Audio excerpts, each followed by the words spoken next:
You know when you tap your card to pay for something? A coffee, groceries, whatever. It's instant, right? Feels like actual magic. But behind that one simple tap, there's this enormous, totally invisible global network, moving at a speed that's, well, it's hard to believe. So let's pull back the curtain and see what's really going on inside this hidden world. Here's the game plan for this explainer. We're going to start with just how fast an instant transaction really is. Then we'll look behind the swipe to see the journey your money takes. We'll meet the key players making it happen, see how these giant payment railroads got built in the first place, and answer the big question, who's actually paying for all this convenience? And finally, we'll take a look at what's next for your wallet. All right, first up, the instant transaction. I mean, we do this so many times a day, we completely forget how incredible it is. It's basically a little miracle of modern tech that we all just take for granted. Okay, check this out. The average time it takes for the network to respond to a single transaction is just 130 milliseconds. Now, to give you some perspective, it takes you about 300 to 400 milliseconds just to blink your eyes. So yeah, this whole process is literally faster than a blink. So what on earth is happening in that tiny fraction of a second? Well, it's this insane, high-speed chain of events. A request zips from the coffee shop, through their bank, across this global network, all the way to your bank. Your bank then runs a bunch of checks. Is the card real? Are you in good standing? Do you actually have the money? And then it fires an approval message all the way back. All of that in less time than it takes to blink. And remember, this isn't just happening for your one coffee. We're talking about a system that is operating at a mind-boggling scale. According to Mastercard's own data, their network is built to handle over 160 million transactions every single hour. That's 24/7 all around the world. The volume is just staggering to think about. So how does that lightning-fast journey really work? Well, that brings us to our second section, behind the swipe. We're going to break it all down into 3 simple steps. So every single transaction, no matter how quick it feels, boils down to these 3 core stages. You've got authorization, that's the initial green light. Then there's clearing, which is all about exchanging the information. And finally, settlement. That's when the money actually moves. Let's dig into that. So let's break that down a bit more. Authorization, that's the instant approved message you see at the register. That's the super fast part. Then clearing happens later, kind of behind the scenes. Think of it as the bank swapping all the final paperwork for the day's transactions. And settlement is the grand finale, usually a day or 2 later, when the actual cash officially moves from your bank's account to the merchant's bank's account. Okay, but who are all the companies involved in this digital dance?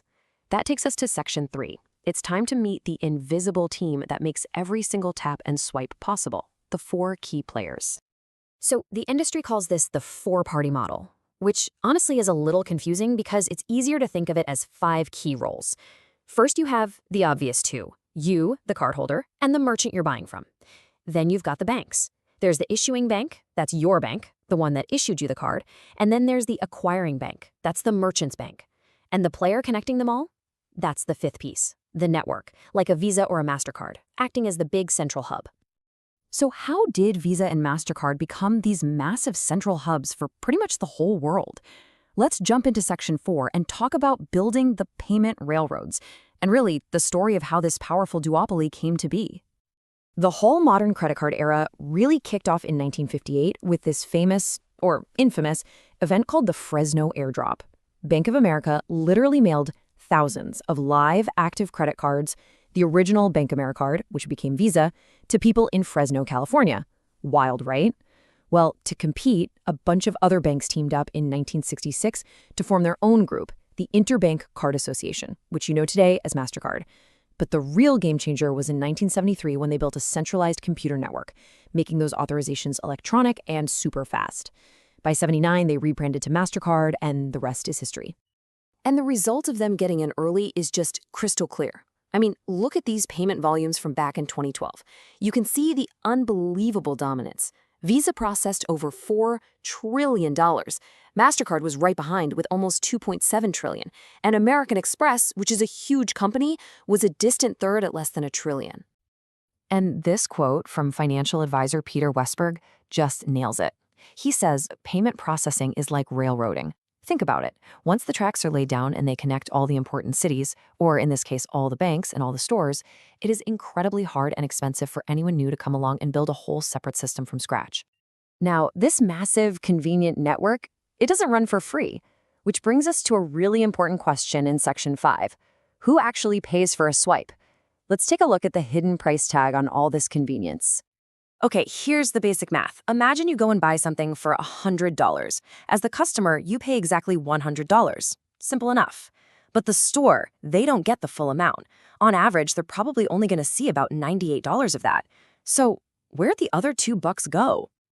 That $2 fee is called the merchant discount rate, and it gets split up between the players we talked about. The biggest piece of the pie, about $1.75, goes to your bank, the one that issued the card. That's called the interchange fee, and it's basically their reward for taking on the risk of the transaction. The merchant's bank gets a much smaller cut, maybe around 20 cents. And the network itself, Visa or Mastercard, they only take a tiny sliver, about 5 cents, for operating the whole railroad. So this system has been the undisputed king for decades, but the world is definitely changing.